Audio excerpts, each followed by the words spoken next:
Hello everyone, welcome to my YouTube channel. My name is Charu. As you all know that due to the coronavirus, class 12 business study examination has been postponed.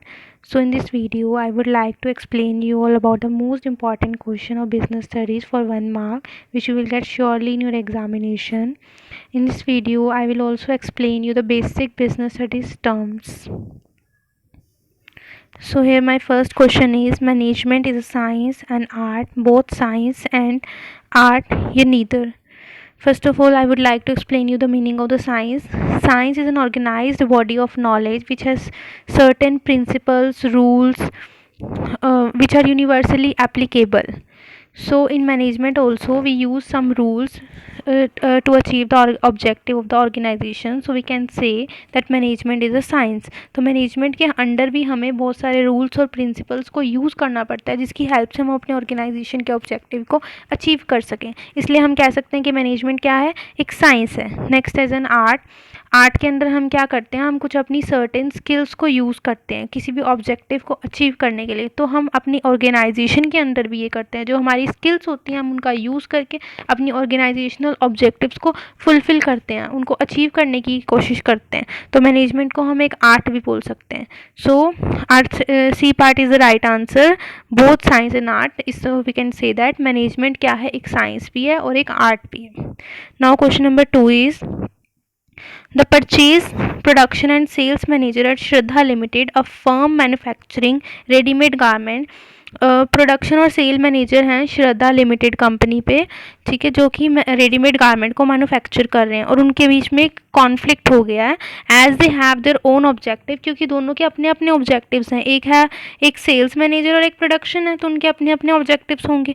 Usually each think that they are qualified to evaluate, जज and decide on any matter. तो फिर वो दोनों सोचते हैं कि हम किसी भी मैटर के ऊपर इवेल्युएट कर सकते हैं, जज कर सकते हैं, क्योंकि एक प्रोडक्शन के रिलेटेड है और एक सेल्स के रिलेटेड है, क्योंकि according to their professional criteria. तो वो पूछ रहे हैं यहाँ पर, name the concept which will be required by the CEO mister Raman to reconcile the differences in approach, interest और ओपिनियन इन द ऑर्गेनाइजेशन. कि मीन्स उन दोनों के अपने अपने इंटरेस्ट हैं, अपने अपने ओपिनियन है, तो उसका सोल्यूशन वो कैसे निकाल लें कि ताकि वो इकट्ठे मिलजुल के काम कर लें. तो यहाँ पे वो कॉन्सेप्ट कौन सा यूज़ करेगा, कोऑर्डिनेशन का. वो कोऑर्डिनेशन का यूज़ करेगा कि उन दोनों को क्या कराएगा, कोऑर्डिनेट करवाएगा ताकि वो अपने ऑब्जेक्टिव्स को अचीव कर सकें. Now question number 3 is, principle of management are not applicable only in large firm, formed by practice and experience of manager, flexible और contingent. जो प्रिंसिपल ऑफ मैनेजमेंट हैं, are not contingent. Contingent means जो कि हम क्या करते हैं, future के लिए बना के रखते हैं. तो प्रिंसिपल ऑफ मैनेजमेंट, हमने जो मैनेजमेंट में काम करना है फ्यूचर के लिए करना है, तो कह रहे हैं कंटिजेंट नहीं है, हम ये फ्यूचर के लिए नहीं करते. तो this is the wrong answer. Now second wrong option नहीं होता, second one is the flexible. वो कह रहे हैं जो प्रिंसिपल ऑफ मैनेजमेंट है वो फ्लैक्सीबल नहीं है. मीन्स कभी हमें अगर रिक्वायरमेंट पड़ रही है चेंजेस की, तो हम चेंज नहीं कर सकते. नो, हम चेंजेस कर सकते हैं. Now next, form by practice and experience of manager. वो कह रहे हैं principle of management are not form by practice and experience of manager. क्यों, मैनेजर्स के अंदर अगर प्रैक्टिस होगी, मीन्स अगर उनके पास एक्सपीरियंस होगा तभी तो प्रिंसिपल्स को फॉर्म करेंगे ना. तो ये भी रॉन्ग आंसर है. Now applicable only in the large firm. वो कह रहे हैं जो मैनेजर के प्रिंसिपल्स हैं वो are not applicable only in large firm, कि हम उनको सिर्फ लार्ज फर्म में एप्लीकेबल नहीं कर सकते. यस, क्योंकि मैनेजमेंट के प्रिंसिपल हर जगह ही अप्लाई होंगे, ज़रूरी नहीं है कि वो सिर्फ लार्ज फर्म में ही होंगे. Now question number 4 is, dash is consider a major element of political environment. The कि पॉलिटिकल एनवायरनमेंट का मेजर एलिमेंट क्या है. तो पॉलिटिकल एनवायरनमेंट क्या होता है, पॉलिटिकल एनवायरनमेंट एक ऐसा कि political environment refers to the political and the government action. कि मीन्स पॉलिटिकल और गवर्नमेंट के जो एक्शंस हैं वो कैसे हमारे बिजनेस को अफेक्ट कर रहे हैं, कैसे हमारे इन्फ्लुएंस डाल रहे हैं हमारे बिजनेस के ऊपर. तो इसके अंदर पॉलिटिकल एनवायरनमेंट के अंदर वो आ जाती है चीज़. तो वो कह रहे हैं कि कौन सा पॉलिटिकल एनवायरनमेंट का मेजर एलिमेंट है. तो फर्स्ट इसमें पॉइंट है हमारे पास, the extent and the nature of the government intervention in the business. कि किस हद तक गवर्नमेंट का इंटरवेंशन है. सेकंड है planned outlay in public and private sector, कि पब्लिक और प्राइवेट सेक्टर का क्या प्लान्ड आउटले है। एक्सपेक्टेशन फ्रॉम द वर्कफोर्स, कि हमारी वर्कफोर्स से क्या एक्सपेक्टेशंस हैं। Administrative order issued by the government authority, कि गवर्नमेंट अथॉरिटीज़ ने क्या एडमिनिस्ट्रेटिव ऑर्डर को इशू किया। तो पॉलिटिकल इन्वायरमेंट वो इन्वायरमेंट होता है कि जो सा हमारी पॉलिटिकल्स या फिर गवर्नमेंट जो इंटरफेयर करके हमारे बिजनेस को अफेक्ट डाल रहे हैं। तो इसका A part is the right answer, क्योंकि इसके अंदर क्या है, the extent and nature of the government intervention, कि किस हद तक उस गवर्नमेंट ने इंटरफेयर किया हुआ है हमारे बिजनेस, तो तभी वो हमारे बिजनेस की अपॉर्चुनिटीज़ को अफेक्ट करेगा। Now question number 5, name the step in the process of planning which is considered the real point of decision making। वो कह रहे हैं कि कौन सा स्टेप है प्लानिंग का जो हमारा जहाँ पे हम रियली में डिसीजन लेते हैं उस पॉइंट पे आके। तो प्लानिंग क्या होता है, प्लानिंग होता है थिंकिंग इन एडवांस। हम किसी भी चीज़ के लिए प्लानिंग करते हैं तो इसके लिए हमें कुछ ना कुछ स्टेप्स होंगे हमारे पास कि हमें किस तरह से प्लान करना है। ठीक है, तो हम सबसे पहला हमारा स्टेप होता है इसके अंदर सेटिंग ऑब्जेक्टिव्स, कि हमारे ऑब्जेक्टिव क्या है, हमें अचीव किसको करना है। फिर सेकेंड हमारा पॉइंट यहाँ पे आता है डेवलपिंग प्रेमिसेस, कि हम एक एजम्पशन मान के चलते हैं कि हाँ अगर ऐसा नहीं हुआ तो ऐसा हो जाएगा, मतलब हम एज्यूम करके चलते हैं। And the third one is the identifying alternate courses of action. जब हम भी प्लान करते हैं हमारे माइंड में बहुत सारे ऑल्टरनेटिव कोर्सेज ऑफ एक्शन आते हैं, बहुत कि ऐसा भी हो सकता है वैसा भी हो सकता है, तो हमें इसके अंदर आइडेंटिफाई करने हैं, मतलब कि कितने हमारे पास ऑल्टरनेटिव आ रहे हैं। उसके बाद हम एक बेस्ट ऑल्टरनेटिव को सेलेक्ट कर लेंगे। उसके बाद हम क्या करेंगे, इम्प्लीमेंटिंग द प्लान, हम फिर इम्प्लीमेंट कर लेंगे प्लान को, फिर हम फॉलो अप कर लेंगे। तो हम कहाँ पे आके हम रियल डिसीजन कब लेंगे, जब हम सेलेक्ट करेंगे अपने ऑल्टरनेटिव को। तो हमारा selecting the alternative is the right answer.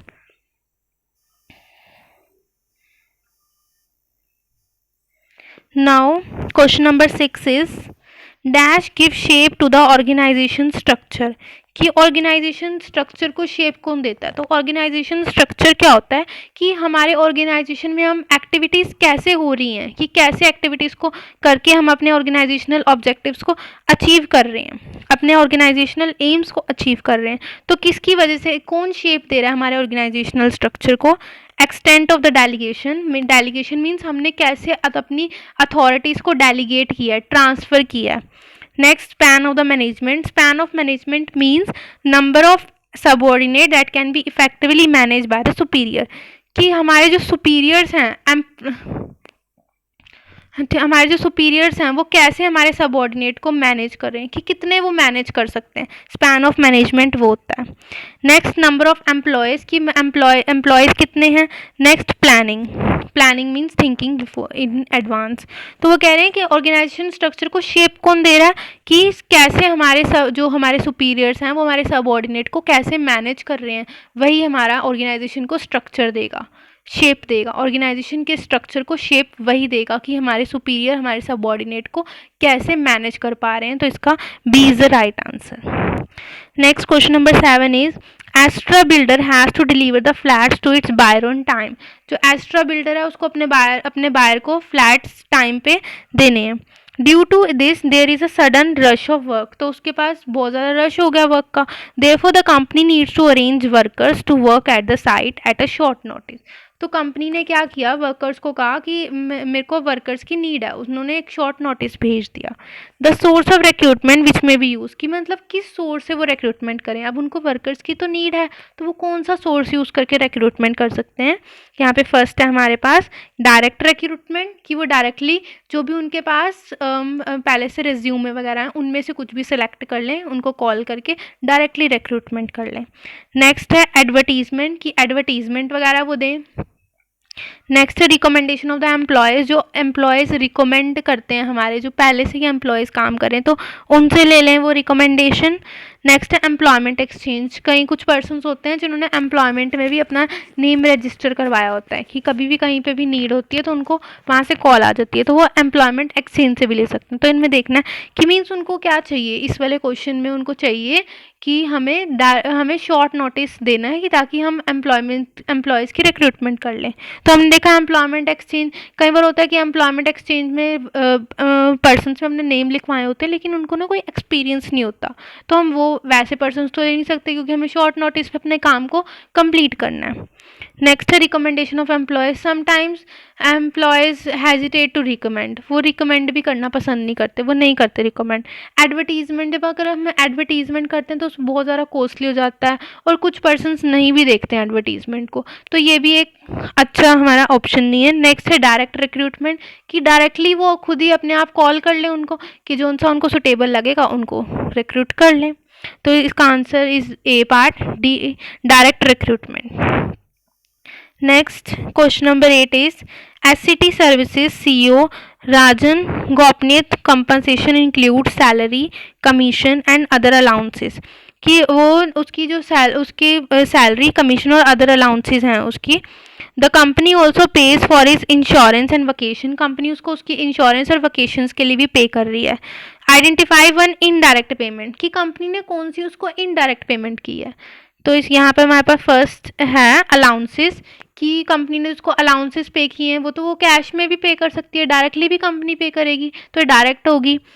और नेक्स्ट कमीशन, कमीशन भी कंपनी उसको डायरेक्ट पे कर सकती है। नेक्स्ट इज सैलरी, सैलरी भी कंपनी डायरेक्ट पे कर सकती है, लेकिन जो एम्प्लॉयर पेड इंश्योरेंस है वो एम्प्लॉयर को वो एम्प्लॉय को वहाँ से मिलेगा इंश्योरेंस कंपनी से, तो ये कंपनी उसको डायरेक्ट पे नहीं कर रही, तो ये इनडायरेक्ट पेमेंट है। Now question number 9 is at support.com there is no reward appreciation for a good suggestion, कि मीन्स अगर कोई पर्सन अगर अच्छा सजेस्ट भी कर रहा है ना, उसको कोई रिवॉर्ड वगैरह नहीं मिल रहा वहाँ से।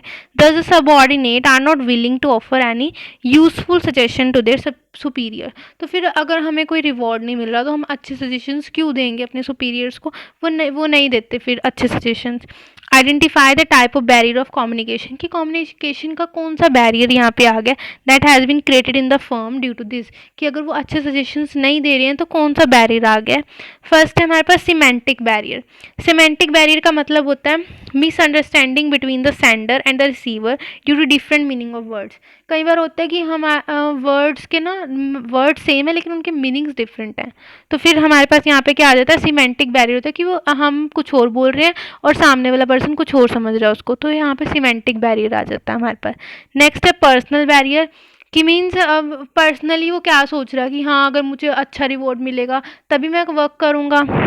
नेक्स्ट हमारे पास है ऑर्गेनाइजेशनल बैरियर, कि means organisational barrier means hindrance in flow of information. कई बार होता है कि हम एक लेवल से दूसरे लेवल से इंफॉर्मेशन जाती है तो वो इंफॉर्मेशन कहीं ना कहीं ख़राब हो जाती है, मीन्स कभी हम किसी और को कैसी और बात बता रहे हैं उसको वो कैसे और समझ रहा है, वो नेक्स्ट को जाके कैसे और बता रहा है, तो यहाँ पे हमारा हिंड्रेंस आ जाता है ऑर्गेनाइजेशन बैरियर, ऑर्गेनाइजेशन बैरियर आ जाता है हमारे पास यहाँ पे। नेक्स्ट है साइकोलॉजिकल बैरियर, इसके अंदर आता है हमारे पास मीन्स हमारे पर्सन के माइंड से रिलेटेड, कि इसमें पर्सन के माइंड से रिलेटेड आता है कि पर्सन वो काम को करना भी चाहता है, उसकी उतनी एबिलिटी है या नहीं है करने की।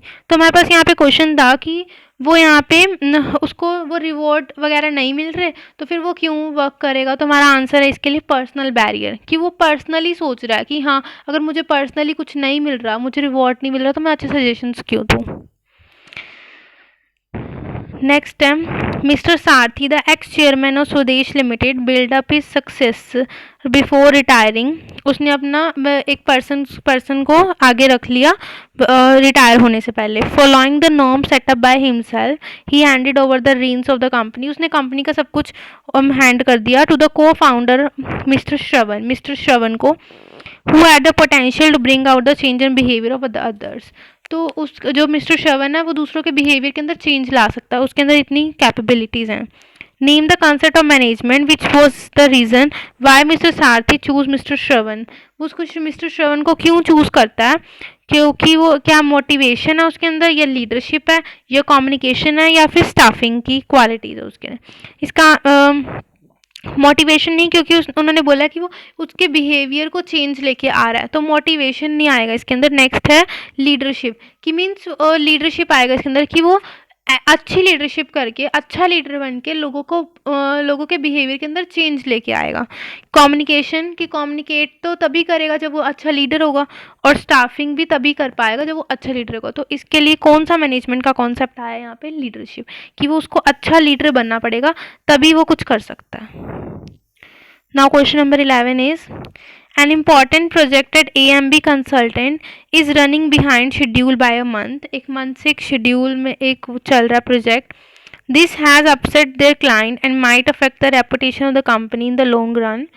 तो इसने उसके क्लाइंट को भी अफेक्ट कर दिया है. No managerial action like assigning more workers, equipment or giving overtime has been able to solve the problem. कि मीन्स उसकी उसकी प्रॉब्लम सॉल्व नहीं हो पा रही यहाँ पे. वो बहुत सारे उसने करके देख लिया काम कि उसने बहुत ज़्यादा वर्कर्स को असाइन कर लिया, वर्क इक्विपमेंट चेंज करके देख लिया, लेकिन उसकी प्रॉब्लम का सॉल्यूशन नहीं मिल पा रहा है यहाँ पे. What managerial action may now be taken by the company to avoid such a situation from arising in future? कि फ्यूचर में ऐसी सिचुएशन ना आए तो कंपनी क्या कर सकती है? Revise the schedule, assigning additional workers and equipment, get permission for further overtime, both B and C. कि वो क्या करे, वो अपने शेड्यूल को रिवाइज कर ले कि हाँ मैंने ऐसे ऐसे शेड्यूल बनाया था कि ये ऐसे ऐसे काम करेंगे, लेकिन वो कंप्लीट नहीं हो पा रहा, उससे फुलफिल नहीं हो पा रहे ऑब्जेक्ट. तो अपने क्या करेगी वो कंपनी, अपने शेड्यूल को रिवाइज कर लेगी. Next assigning additional workers and equipment to the project. क्योंकि उसने भी वर्कर्स लगा के देख लिए, इक्विपमेंट्स लगा के देख लिए, फिर भी नहीं उसकी प्रॉब्लम का सोल्यूशन मिल रहा. तो ये आंसर नहीं, ये ऑप्शन रॉन्ग है. Next get permission for further over time work. कि वो क्या करेगा, परमिशन लेगा कि और ज़्यादा कि आप ओवर टाइम कर लो. तो वर्कर्स नहीं करना पसंद करते हैं कई बार over time work. Both B and C, क्योंकि बी आंसर रॉन्ग है और बी ऑप्शन भी रॉन्ग है और सी भी ऑप्शन रॉन्ग है, तो डी हम नहीं ले सकते. तो A is our answer. Now question number 12 is a decision to acquire a new and modern plant to upgrade an old one is known as. कि हमने वो अपग्रेड ओल्ड वाले को चेंज करके एक न्यू वाला हमने प्लांट लगाना है, तो वो उस डिसीजन को हम क्या बोलेंगे? Financing decision. फाइनेंसिंग हम करते हैं अपनी मनी से रिलेटेड, कि मनी हमें कहाँ पे कैसे अरेंज करनी है या कहाँ पे उसको यूटिलाइज करना है, तो फाइनेंसिंग से रिलेटेड होता है ये. वर्किंग कैपिटल डिसीजन हमारा होता है डेली टू डे रिक्वायरमेंट्स हमारी, कि डे टू डे कंपनी की क्या रिक्वायरमेंट्स हैं, उसके लिए जो डिसीजन लेते हैं उसको हम बोलते हैं working capital decision. Investment decision, कि मतलब इन्वेस्ट करने के लिए हम जो डिसीजन लेके हैं इन्वेस्टमेंट डिसीजन होते हैं. डिविडेंड होता है कि हम अपने शेयर होल्डर ने हमारी कंपनी के अंदर इन्वेस्ट किया होता है, तो हम क्या करते हैं कि जिस भी रेशो में उन्होंने इन्वेस्ट किया हुआ है अपने प्रॉफिट का उतना ही पार्ट जिस रेशो में उन्होंने इन्वेस्ट किया होता है उसी रेशो में उनको डिविडेंड प्रोवाइड कर देते हैं हम शेयर होल्डर्स को. तो वो कह रहे हैं हमें यहाँ पे न्यू प्लांट लगाना है ओल्ड वाले को रिप्लेस करके, तो हम कौन सा डिसीजन लेंगे? फाइनेंसिंग नहीं लेंगे क्योंकि ये मनी से रिलेटेड होते हैं. वर्किंग कैपिटल नहीं लेंगे क्योंकि डे टू डे रिक्वायरमेंट्स के लिए होते हैं. इन्वेस्टमेंट का डिसीजन लेंगे क्योंकि ये हम इन्वेस्ट कर रहे हैं इसके अंदर, हम न्यू प्लांट लगा रहे हैं. और डिविडेंड नहीं लेंगे क्योंकि हम कोई प्रॉफिट का पार्ट नहीं डिस्ट्रीब्यूट कर रहे हैं. Next question number 13 is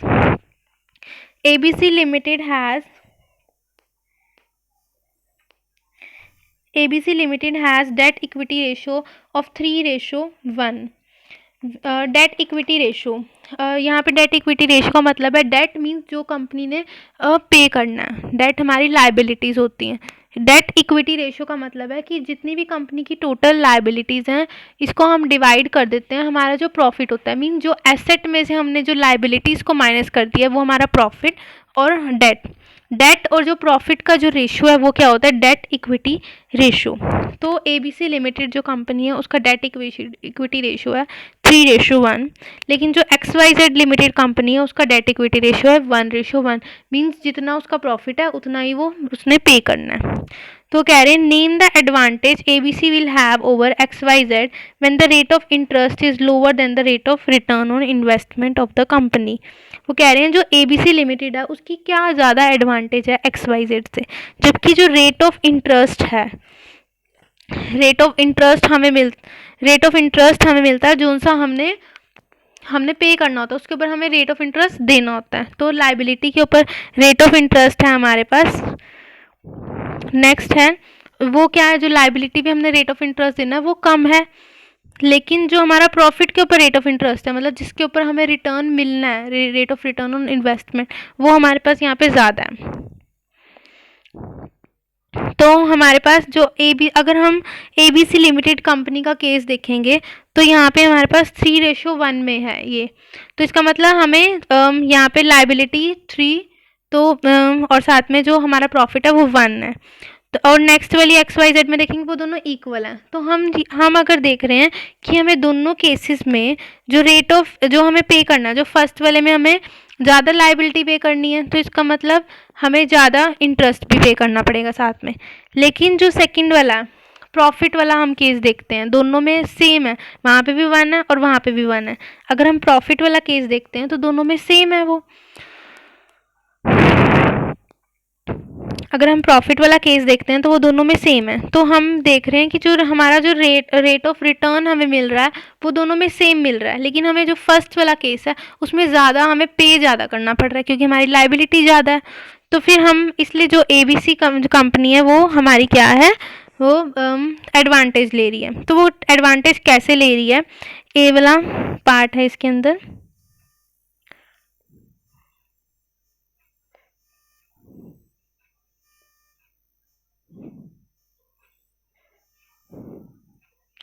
trade on equity का मतलब है take more debt to boost the return of shareholder, कि हम ज़्यादा उधार ले लें जिससे हम शेयर होल्डर के इंटरेस्ट को बूस्ट कर सकें, मतलब उसको हम ज़्यादा से ज़्यादा इंटरेस्ट दे पाएँ। अगर उनको ज़्यादा इंटरेस्ट हम प्रोवाइड करेंगे ना तो वो ज़्यादा से ज़्यादा हमारी ऑर्गेनाइजेशन के अंदर इन्वेस्ट करेंगे।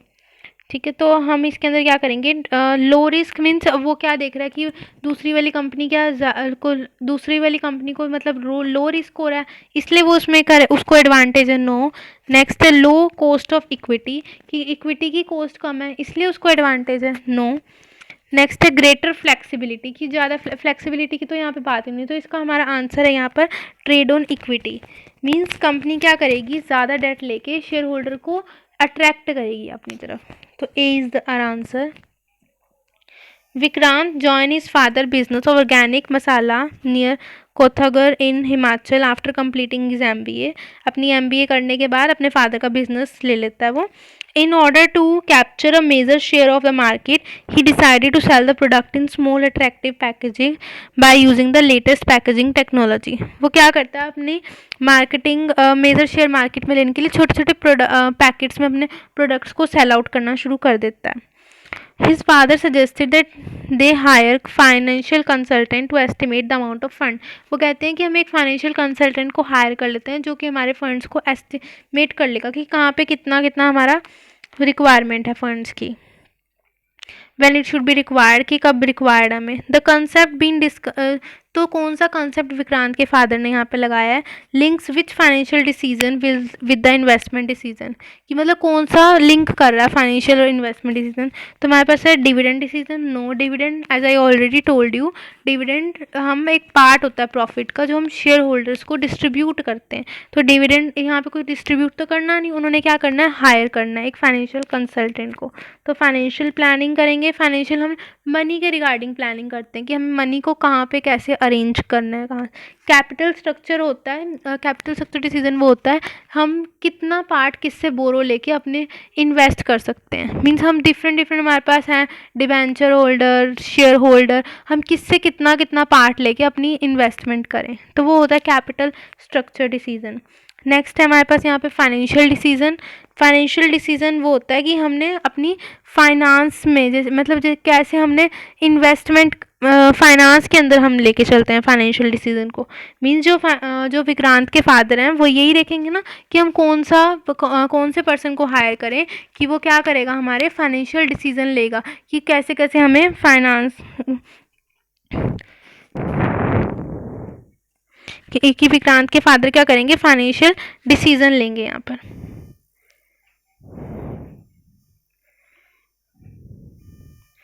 Now question number 15 is Raghav friend Raman work as a chartered accountant in Solution Limited.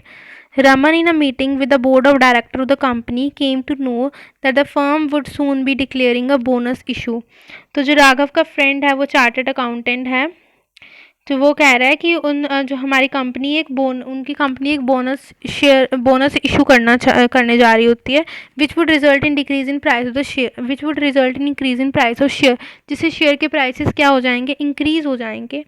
Considering this Raman advice Raghav to purchase the share of Solution Limited, who acted on his advice and bought the share before time. तो उसने क्या किया यहाँ पर, वो share उसने अपने friend को कह दिया कि हमारी जो कंपनी है वो ऐसे ऐसे बोनस शेयर को इशू कर रही है, लेकिन उसने ये रॉन्ग किया यहाँ पे, क्योंकि हम कभी भी अपनी कंपनी की इंटरनल इन्फॉर्मेशन को कहीं भी डिस्क्लोज नहीं कर सकते, तो उसको अपने फ्रेंड को ये नहीं बताना चाहिए था यहाँ पे। Which function of SEBI can control such malpractices. तो सैबी होता है हमारे पास security and exchange board of India. तो सैबी का मेन फंक्शन क्या होता है, monitor and regulate security and protect the interest of the investor. तो उसको मॉनिटर करनी होती है सिक्योरिटी और अपने इन्वेस्टर के इंटरेस्ट को प्रोटेक्ट करना होता है, लेकिन वो यहाँ पे नहीं कर रहा, तो कौन सा प्रिंसिपल को वायोलेट कर रहा है, वो प्रोटेक्टिव फंक्शन को यहाँ पे वायोलेट कर रहा है सैबी के। Next question number 16, large scale production done to reduce the average cost of production is the essence of dash management concept of marketing management. अगर हम लार्ज स्केल पे प्रोडक्शन करते हैं तो ऑटोमेटिकली ही हमारी एवरेज कॉस्ट जो है वो डिक्रीज हो जाती है। तो कौन सा कॉन्सेप्ट बता रहा है मैनेजमेंट का, प्रोडक्ट का नो, क्योंकि हम यहाँ प्रोडक्शन कर रहे हैं, सेलिंग का no, production yes, this is the right answer. Saumya decided to start a business of selling dress material from her house. उसने डिसाइड किया कि वो सेल करेगी ड्रेस मटेरियल को। She did various online surveys to find out about the preferences of prospective customer. उसने online surveys करती है। Beside on this she prepare a detailed analysis of the business. She then made important decisions including deciding about the feature quality. फिर वो सारा analyse करती है और देखती है कि क्या फीचर चाहिए, क्वालिटी चाहिए, लेबलिंग चाहिए, पैकेजिंग चाहिए। तो कौन सा मार्केटिंग का एलिमेंट यहाँ पे आ रहा है हमारे पास, प्रमोशन का नहीं, क्योंकि वो प्रोडक्ट से रिलेटेड कर रही है सब कुछ। मार्केट का no, product is the right answer. Tomato Limited, a food delivery services app, has recently faced criticism for tampering of their product by delivery boy। कि मीन्स डिलीवरी बॉय उनके product को कुछ ना कुछ टैम्पर कर रहे हैं, ख़राब कर रहे हैं। Decided to put a hologram seal on the food packet in order to protect the content. तो उन्होंने सोचा कि चलो हम इसके ऊपर कुछ ना कुछ सील लगा देते हैं ताकि हमारे प्रोडक्ट को प्रोटेक्ट किया जाए। Leakage, pilferage damage along with a tag with a safety warning for the consumer to check the seal। साथ में एक वार्निंग भी दे देते हैं कस्टमर्स को कि आप एक सील भी चेक कर लेना है। Which concept of marketing discussed above is, कि कौन सा मार्केटिंग का यहाँ पे इन्होंने कॉन्सेप्ट को डिस्कस किया है हमारे पास। Performing the important function of communicating with the potential buyer and promoting the sale, ताकि उसकी प्रमोट हो जाए सेल को। ब्रांडिंग, ब्रांड तो उसका पहले से ही है क्योंकि उन्होंने तो एक नई सील लगाई है वहाँ पे। Product designing and development, product की डिज़ाइनिंग और डेवलपमेंट की है, या लेबलिंग की है, या पैकेजिंग की है। तो यहाँ पे हमारे पास labelling is the right answer, क्योंकि उन्होंने यहाँ पे लेबल लगाया है कि ताकि वो एक लेबल लगा दिए, सील लगा दिए, ताकि उस जो डिलीवरी बॉय हैं प्रोडक्ट्स को टैम्पर ना करें। asserting oneself to ensure that one gets a fair deal is a right of the consumer। कि किसी को फोर्सफुली कहना कि हाँ मुझे फेयर डील दे, मुझे सही प्राइस में दे, क्या ये राइट है कंज्यूमर की? No, this is false. Sheela went to a free eye camp and got her eyes operated for a cataract। वो कैटरैक्ट होता है उसको, तो वो एक फ्री कैंप में जाती है। The surgery was not done properly, surgery अच्छी नहीं हुई। Due to which she lost her vision, जिसकी वजह से उसकी विजन चली गई। Where she can file a complaint, कहाँ पे वो कंप्लेंट फाइल कर सकती है अंडर कंज्यूमर प्रोटेक्शन एक्ट, कहाँ पे वो फाइल कर सकती है? First, at district forum, state commission, national commission, none of the above. वो कहीं पे भी अपनी इंफॉर्मेशन नहीं फाइल कर सकती अपनी कंप्लेंट को, क्योंकि वो कोई कंज्यूमर नहीं है, वो एक फ्री कैंप में गई थी अपने ट्रीटमेंट कराने के लिए, तो उसको कहीं पे भी वो अपनी कंप्लेंट को फाइल नहीं कर सकती।